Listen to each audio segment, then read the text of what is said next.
നമുക്ക് ഇതുപോലെ ഒരു ന്യൂനമർദ്ദം ഈ ബേ ഓഫ് ബംഗാളിന്റെ അവിടെയോ അല്ലെങ്കിൽ ഈ ബംഗ്ലാദേശ് അല്ലെങ്കിൽ നമ്മുടെ പശ്ചിമ ബംഗാൾ പ്രദേശത്തോ കരഭാഗത്തോ ഒക്കെ ആയിട്ട് രൂപപ്പെടുന്നത് ഈ മഴക്കാലത്തിന്റെ കാലവർഷത്തിന്റെ ഭാഗമായിട്ട് സാധാരണ സംഭവിക്കുന്ന ഒരു പ്രതിഭാസമാണ്. അത്തരം പ്രതിഭാസങ്ങൾ നടക്കുമ്പോൾ സാധാരണ കേരളത്തിൽ അല്ലെങ്കിൽ പടിഞ്ഞാറൻ തീരത്ത് മഴ ശക്തമാവാൻ ഉള്ള സാധ്യതയാണ് ഉള്ളത്. പക്ഷേ എല്ലായ്പ്പോഴും അത് അങ്ങനെ തന്നെ ആയിക്കൊള്ളുന്നില്ല. അപ്പൊ നമുക്ക് കഴിഞ്ഞ ജൂലൈ അവസാന വാരത്തിൽ ഇതുപോലെ ബേ ഓഫ് ബംഗാളിൽ ഒരു ശക്തമായ ഡീപ്പ് ഡിപ്രഷൻ രൂപപ്പെട്ടു. പക്ഷെ അതിന്റെ ഭാഗമായിട്ട് നമുക്ക് പ്രതീക്ഷിച്ച മഴ കേരളത്തിൽ കിട്ടിയില്ല. അപ്പൊ ചിലപ്പോൾ ഈ ന്യൂനമർദ്ദം ഇതിപ്പോ കൂടുതൽ ഭാഗവും നിലനിൽക്കുന്നത് കരഭാഗത്തായതുകൊണ്ട് ഇതൊരു ഡിപ്രഷനായി മാറുകയോ ഡീപ്പ് ഡിപ്രഷനായിട്ട് മാറുകയോ ഒക്കെ ചെയ്യാനുള്ള സാധ്യത കുറവാണ്. അതുകൊണ്ട് ഈ ന്യൂനമർദ്ദത്തിന്റെ സ്വാധീന ഫലമായിട്ട് ഇന്നും നാളെയും നമുക്ക് കേരളത്തിൽ മഴ കിട്ടും. അത് കഴിഞ്ഞ ശേഷം മഴയുടെ ശക്തി കുറയുന്നതായിട്ടാണ് ഏറ്റവും പുതിയ കാലാവസ്ഥ അപ്ഡേറ്റ് നമുക്ക് തിരുവനന്തപുരം സെന്ററിൽ നിന്ന് ലഭിക്കുന്നത്. അതുകൊണ്ട് നമുക്ക് മനസ്സിലാക്കേണ്ടത് ഈ ന്യൂനമർദ്ദവുമായി ബന്ധപ്പെട്ടിട്ടുള്ള മഴ 1-2 ദിവസത്തേക്കാണ് കൂടുതൽ ശക്തമായിട്ടുണ്ടാവുള്ളൂ. അത് കഴിഞ്ഞ ശേഷം നമുക്ക് മഴ ലഭിക്കുമായിരിക്കാം, പക്ഷെ തീവ്രമായിട്ടുള്ള മഴ പ്രതീക്ഷിക്കുന്നില്ല ഈ വരുന്ന ആഴ്ചയിൽ.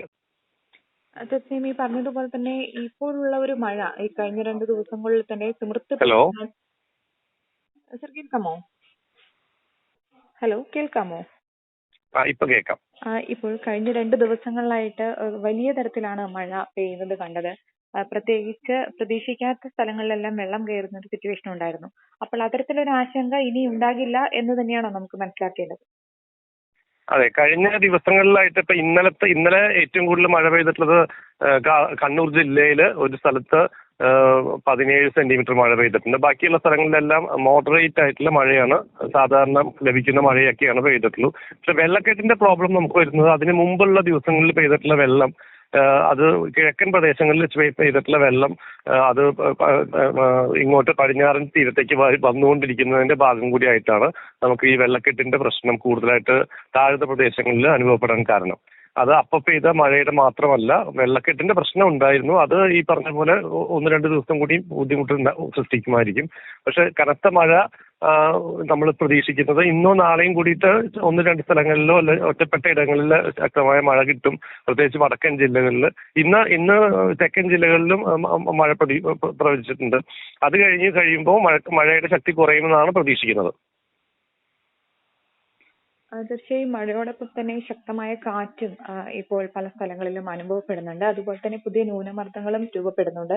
നമുക്കറിയാം ഇപ്പോൾ മലയാളികൾക്ക് അത്ര കേട്ടുപരിചയമില്ലാത്ത വാക്കുകൾ തന്നെയാണ് അടുത്തിടെയായിട്ട് ഈ ഒരു കാലാവസ്ഥ മുന്നറിയിപ്പുമായി ബന്ധപ്പെട്ടുകൊണ്ടിരിക്കുന്നത്. പ്രത്യേകിച്ച് ഡോൾഫിൻ ചുഴലിക്കാറ്റ് പോലുള്ള ഒരു ആശങ്കയൊക്കെ നിലനിൽക്കുന്നില്ലേ? അത്തരം ഒരു സിറ്റുവേഷൻ എങ്ങനെയാണ് നമ്മൾ നേരിടേണ്ടത്? അതെ, തീർച്ചയായിട്ടും നമ്മളുടെ മഴക്കാലത്ത് നമ്മൾ മഴ പ്രതീക്ഷിക്കണം. നമുക്ക് ഇപ്രാവശ്യം ഇതുവരെ കിട്ടിയിട്ടുള്ള മഴയുടെ അളവിൽ 21% കുറവുണ്ട്. നാളത്തോടുകൂടി കേരളത്തിലെ മൊത്തം ലഭിച്ച മഴ ചിലപ്പോൾ 20% താഴേക്കാണ് മഴക്കമ്മി വരുന്നത്. വെച്ചാൽ നമ്മൾ ഇതുവരെ ഡെഫിസിറ്റ് എന്നാണ് പറഞ്ഞുകൊണ്ടിരുന്നത്, അത് നോർമൽ എന്ന് പറയേണ്ടി വരും. അപ്പൊ മഴയുടെ അളവില് കുറവുണ്ടായിട്ട് പോലും നമുക്ക് പല സ്ഥലങ്ങളിലും മഴയുമായി ബന്ധപ്പെട്ട ഒരുപാട് ബുദ്ധിമുട്ടുകൾ അനുഭവപ്പെടേണ്ടി വരികയാണ്. അതിന്റെ കാര്യം എന്താ വെച്ചെങ്കിൽ മഴപ്പെയ്ത്തിന്റെ സ്വഭാവത്തിൽ വന്നിട്ടുള്ള മാറ്റമാണ്. വളരെ ചുരുങ്ങിയ ദിവസങ്ങൾ കൊണ്ടോ അല്ലെങ്കിൽ ചുരുങ്ങിയ മണിക്കൂറുകൾ കൊണ്ടോ മഴ ഇങ്ങനെ ശക്തമായി പെയ്യുമ്പോൾ അത് ഉൾക്കൊള്ളാനായിട്ട് പ്രത്യേകിച്ച് നമ്മളുടെ ചേഞ്ച് ആയിട്ടുള്ള മാറി വന്നിട്ടുള്ള ഈ ഭൂവിനിയോഗ രീതിയിലൊക്കെയുള്ള സംഭവങ്ങൾ കാരണം നമുക്കത് ഉൾക്കൊള്ളാനോ ഒഴുകി പോവാനോ ഉള്ള സമയം കിട്ടാത്തത് കൊണ്ടാണ് ഈ മഴക്കെടുതി നമുക്ക് പ്രശ്നങ്ങൾ ഉണ്ടാകുന്നത്.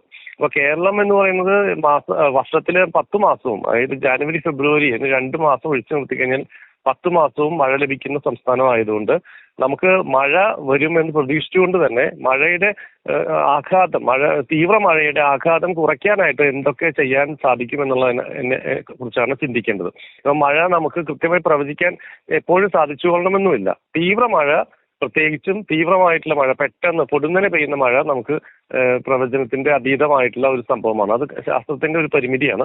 അതുകൊണ്ട് നമ്മൾ എപ്പോഴും ശക്തമായ മഴയ്ക്ക് ഒരുങ്ങിയിരിക്കുക, ശ്രദ്ധാപൂർവം നമ്മളുടെ ഈ ഭൂവിനിയോഗം ക്രമപ്പെടുത്തുക, അപകടകരമായിട്ടുള്ള പ്രദേശങ്ങളിൽ നമ്മൾ നിർമ്മാണ പ്രവർത്തനങ്ങളിൽ നിയന്ത്രണം കൊണ്ടുവരിക. തീരപ്രദേശങ്ങൾ, മലയോര പ്രദേശങ്ങൾ മുതലായിട്ടുള്ള സ്ഥലങ്ങൾ ഏറ്റവും കൂടുതൽ വൾണറബിൾ ആണ്. അവിടെയൊക്കെ ഈ ഉരുൾപൊട്ടൽ പോലത്തെ സംഭവമോ കടലാക്രമണങ്ങളോ ഒക്കെ അത് തുടർക്കഥയായിക്കൊണ്ടിരിക്കുന്ന സമയത്ത് നമ്മൾ ഈ അനുഭവങ്ങളിൽ നിന്ന് പാഠങ്ങൾ ഉൾക്കൊള്ളുകയും തീവ്രമഴ ഇനിയും നമുക്ക് ഒരു മാസങ്ങളിലും അല്ലെങ്കിൽ ഈ സീസണിൽ തന്നെ ഈ സെപ്റ്റംബർ അവസാനിക്കുന്നതിന് മുമ്പുള്ള ഈ സീസണിൽ തന്നെ നമ്മൾ ഇനിയും ഒരു പക്ഷേ 1-2 ദിവസങ്ങളിൽ ശക്തമായ മഴ പെയ്തിട്ട് ബുദ്ധിമുട്ടുകൾ സൃഷ്ടിക്കുന്ന സാഹചര്യം ഉണ്ടാവാം. അതുപോലെ തന്നെ ഇത് കഴിഞ്ഞ് വരുന്ന തുലാവർഷ മഴയും നമ്മൾ സൂക്ഷിച്ചിരിക്കണം. മഴയുടെ മൊത്തത്തിൽ വരുന്ന തീവ്രതയിൽ വലിയ രീതിയിലുള്ള വ്യത്യാസം വന്നിട്ടുണ്ട് സമീപ വർഷങ്ങളിലായിട്ട്.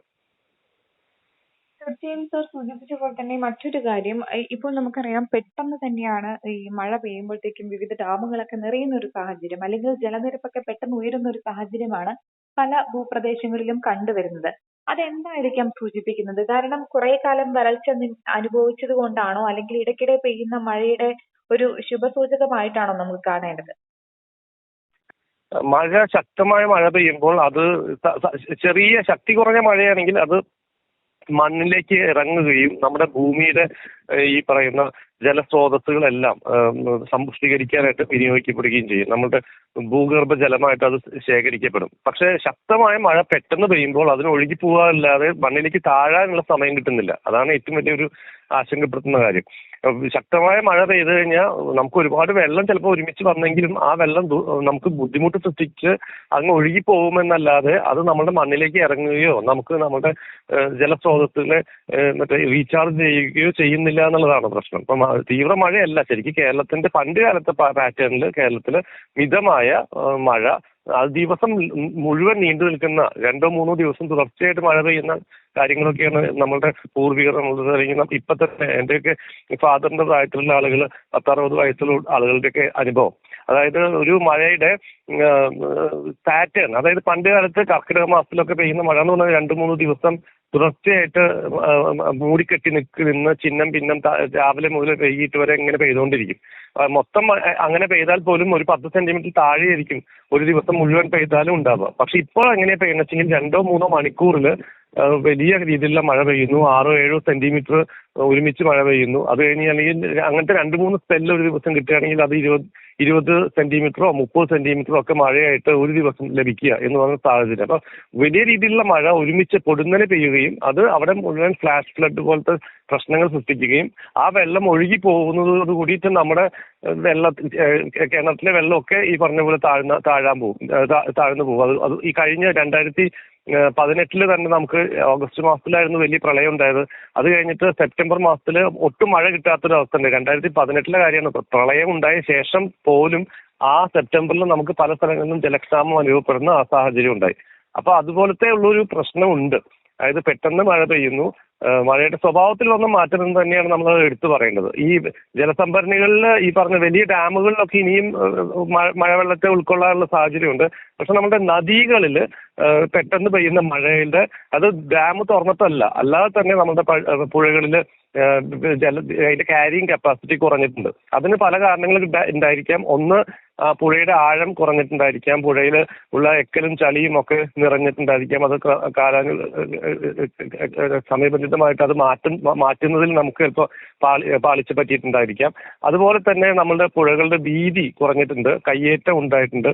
അങ്ങനെ പല പല കാരണങ്ങൾ കൊണ്ടും കൂടിയാണ് ഈ പറഞ്ഞ. പിന്നെ വെള്ളത്തിന് ഒഴുകിപ്പോകാനുള്ള സ്ഥലമില്ല. നമ്മളെല്ലായിടത്തും മതിലുകളും വലിയ തടസ്സങ്ങളും ഉണ്ട്. പിന്നെ മണ്ണിലേക്ക് ഇറങ്ങാനുള്ള സാഹചര്യമില്ല. എല്ലായിടത്തും കോൺക്രീറ്റ് ആണ്.